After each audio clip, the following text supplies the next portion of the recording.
Welcome everybody to this edition of Attention Talk Video. I'm your host, ADHD and Attention Coach Jeff Copper. And today I'm here to build on some concepts that I've done in the past, but really kind of talk about working memory and a real area of challenge for those with ADHD. I don't remember who I heard it from first. For some reason, Dr. Thomas Brown comes to mind, or maybe it's Dr. Russell Barkley or somebody else. I can't remember. But it's been said often is those with ADHD, they know what to do. Their challenge is doing what they know to do. And there's a couple of videos that I've done on working memory. One of them is just straight up working memory. And in the description section, there's links to these two videos that you might want to go back and watch, and then watch this again and go back and forth. But one of them is I try to help people understand what working memory is by giving them a bunch of words where I state out loud, and the idea is they need to reorder it and state them back to me in alphabetical order. And in that exercise, what I hope people begin to see, and when I'm doing it live, that often do, is when I'm giving those words, they have to hold it in their memory and remember that, and then reorder it, and remembering it and tell me a different list at the same time, and I describe how you didn't learn anything new, but that's just working memory. It's the manipulation of information in your head. I also have a couple other videos out that talk about what I call the rebooting, and that is the loading up of information. So when you sit down maybe to do your taxes, it's like a computer. You hit the power button and the operating system's got to come up, and your applications have to come up in order for you to be ready to work. Same thing with working memory, is sometimes you have to sit down and kind of load all this information in your mind so you can begin to kind of manipulate it.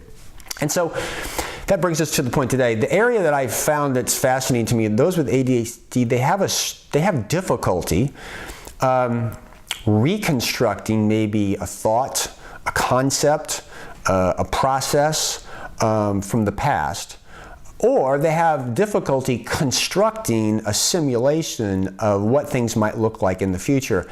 And when you begin to stop and think about working memory from the construction, either your reconstruction or your forecasting, you're still building a mental model and a way of looking at it.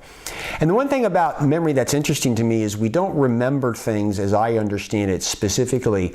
Basically, we have an experience and we have parts that we take and we store those in the back of our brain, and a memory is actually, we're taking parts, if you will, that are stored in different areas and assembling it together as that memory. And as time passes, the specifics of our memory begin to kind of fade over a period of time.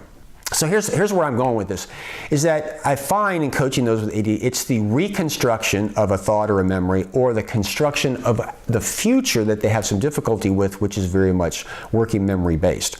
Again, if you watch those other two videos, or if you have a hard time when you're asked a question, sometimes you have to begin to talk out loud and do some things before it kind of comes to mind. This is probably speaking to you.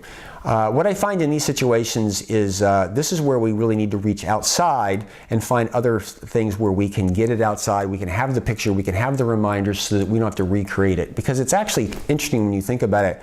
When you've got to pack and go somewhere, how do you determine what needs to come onto the list? You actually have to retrieve items somewhere in your head that you need to take. Now, some of them visualize the trip as an aid in order to do that. Some people lay it out in a room. But I think if you become very conscious about how you reconstruct the past in your mind and how you construct the future, particularly if you have difficulty just doing it in your head, if you look at the areas where you're successful, or the times that you're successful, and what you're doing in order for that to happen, you might be surprised. That will give you some clues that will help you in your planning and organization. And I'll give you an idea of this. I've worked with people before who had time coaches, not an ADHD coach, and they were looking at calendars. And it was interesting to me because the verbal conversation that we would have with somebody about their calendar would actually help them visualize and construct time in their head, which actually enabled them to stay on time. So anyway, I hope this has given you pause to thought, that working memory issue and the idea that you need to reconstruct things from the past or construct simulations in the future, which is a planning, as a real challenge. And if you begin to look at the times when you're recalling something or you're doing something in the future at what's successful, that can give clues to you for what works. We hope you've enjoyed our tip in this video. Please subscribe by hitting the subscribe button. Also, we enjoy your comments. Please leave those. And to learn more about me, go to digcoaching.com. With that, we hope you've enjoyed the video. Take care.